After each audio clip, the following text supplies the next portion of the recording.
কথা দিয়েছিলাম ভর্তা বাটার ভিডিওটা আপনাদেরকে দেখাবো। আসলে ভর্তার ভিডিও করাটা একটু একটু না, অনেকই ঝামেলা। কারণ আমার রান্নাঘরে না এই নিচে বসেই বাটাবাটি করতে হয়। কারণ আমার আম, বিবাহিত জীবনও অনেক দিন, তাই এই শিলপাটাটা আপনার অনেক বড় আর অনেক ভারী। আমার পক্ষে মানে সম্ভব না যে উপরে উঠায় আমি বাটবো, সুন্দরভাবে একটা ভিডিও করব। ওইভাবে আসলে আমি যেরকম চাইছিলাম ভিডিওটা করার ওরকম পারি নাই।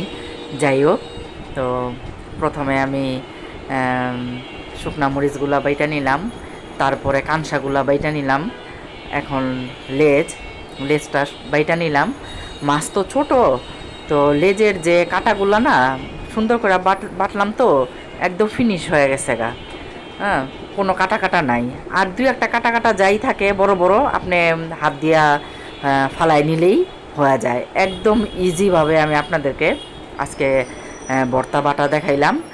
আর এটা ভর্তার সবচাইতে মূল একটা পার্ট, ইম্পর্টেন্ট পার্ট, যে পাটা মাখা ভাত।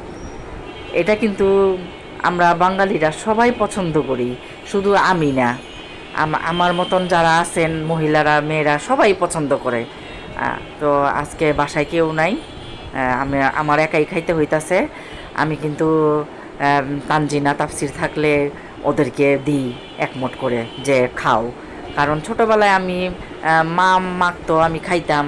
তো আপনার মনে করেন যে আমিও চাই যে আমার ছেলে মেয়েদেরকে আমি যেগুলো খাইছি ওদেরকে ওগুলো খাওয়ায়া বড় করাইতে, ওদেরকে শিখাইতে যে পাটার মধ্যে ভাত মাইখাও খাওয়া যায়, এই আর কি।